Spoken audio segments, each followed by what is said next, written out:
uno de los temas más significativos para los jóvenes, una de las cosas a las que ellos le dan más importancia es la familia, ¿no? Por sobre la salud, ¿no? Muchas veces cuando queremos hablar sobre el tema de droga, hay una tendencia a enfatizar los daños que las drogas producen.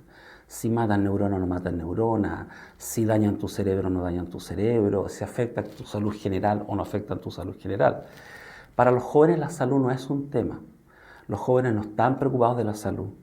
Las investigaciones nos dicen que la salud como tema de interés para los jóvenes ocupa entre el sexto y el séptimo lugar la mejor de las veces. O sea, cuando yo le hablo a un joven acerca de los daños que producen las drogas, le estoy hablando a la séptima prioridad. No le estoy hablando a las cosas que le importan más. Entonces, probablemente un joven, si yo le he hablado desde esa perspectiva, me va a mirar, va a hacer como que me escucha, pero le va a entrar por aquí y le va a salir por acá porque no es algo que lo toque, ¿no?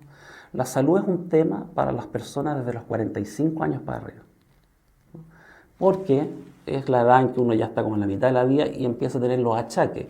Y entonces la salud dice, es un tema para mí, me empiezo a preocupar. Pero los adolescentes en general son sanos, ¿no? Entonces no están preocupados de la salud. Pero sí les importa la familia y sí les importan los vínculos familiares. Entonces el acercamiento primero para las drogas, en vez de ir a retarte o a enojarme o a sancionarte por lo que tú has hecho, lo que me interesa es conocerte, es saber qué te está pasando, es saber lo que estás haciendo, es tener un acercamiento amoroso con mi hijo respecto a ese tema. Después, dependiendo de lo que vaya haciendo, lo que me vaya contando, o lo que yo sepa que ocurre, o las situaciones que me toque enfrentar, puedo empezar a tener una postura más normativa, en términos de fijar más normas y más límites respecto de su conducta. Ahora, el punto es, ¿qué ocurre si mi hijo efectivamente está bebiendo más de la cuenta o está involucrándose con el consumo de marihuana? ¿Qué hago como papá? ¿No? Lo primero que es importante es cuidarla, es tener un ambiente, una actitud protectora, ¿no?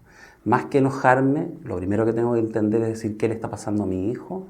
Quiero saber qué le ha ocurrido, o sea, hasta qué límites ha llegado, tener la mayor información posible sobre ese punto, si solamente se ha mareado, por decirlo así, con el alcohol, o se ha emborrachado, o ha perdido la conciencia, o se ha involucrado en peleas, o se ha involucrado en conductas de riesgo.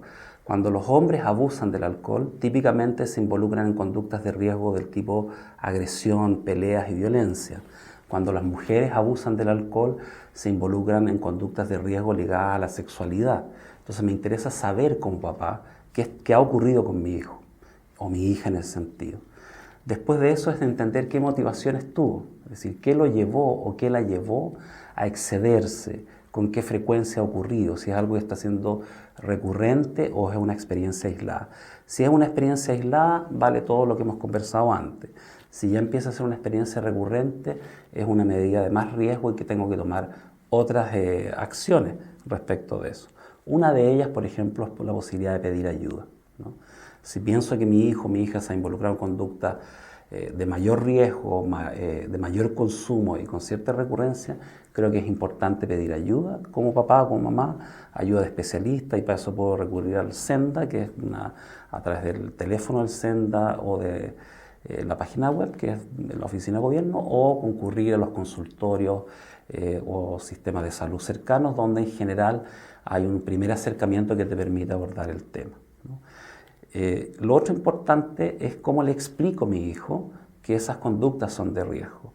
¿Cómo puedo tener una conversación de decirle, eso que estás haciendo es algo que me preocupa y es algo que es de riesgo? Y esa es la actitud que tienes que tener como papá. Es decirle, es algo que a mí me preocupa. Yo me siento afectado por eso que tú has hecho y quiero ayudarte, quiero estar cerca tuyo para enfrentar eso. La metáfora que yo uso muchas veces tanto con el alcohol como con la marihuana para los jóvenes es pensar en lo siguiente. Es como que si uno tuviera un motor y un conductor. El motor tiene que ver con una estructura de nuestro cerebro que nos mueve, que nos da energía, que tiene que ver con nuestras emociones, que tiene que ver con nuestros impulsos, ¿no? Eso está bien en lo que se llama sistema límbico o la amígdala. Cuando yo bebo o cuando fumo marihuana, estimulo esa zona, ¿no?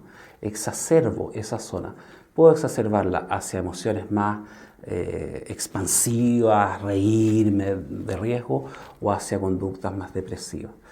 Y cuando consumo alcohol o marihuana, afecto otra zona de mi cerebro que se llama el lóbulo frontal, que es como el conductor, es como el chofer. Cuando yo consumo droga es como que yo dejara un auto potente, con mucho motor, pero sin conductor. O sea, puedo disparar para cualquier lado, mi conducta se puede ir para cualquier lado. Y esas son conductas de riesgo. Y desde el punto de vista de papá tengo que entender por qué mi hijo está buscando ese tipo de experiencias, por qué mi hijo quiere probar eso, qué es lo que le está faltando, cuál es el vacío o la ansiedad o la preocupación que él tiene que está buscando ese tipo de conducta. A veces no es un tema que esté deprimido o afectado necesariamente. A veces lo que está buscando es una experiencia grupal, está buscando ser aceptado por sus amigos, ser parte de su grupo de pares, y entonces va a estar más dispuesto a exponerse o a explorar conductas de riesgo junto con los otros. Y como papá tengo que estar al tanto de eso, quiero saber qué le está pasando con eso y a empezar a ayudar en el sentido de cómo puede manejar ese tipo de situaciones para él estar más tranquilo y para poder regular de mejor manera su comportamiento y su experiencia en este sentido.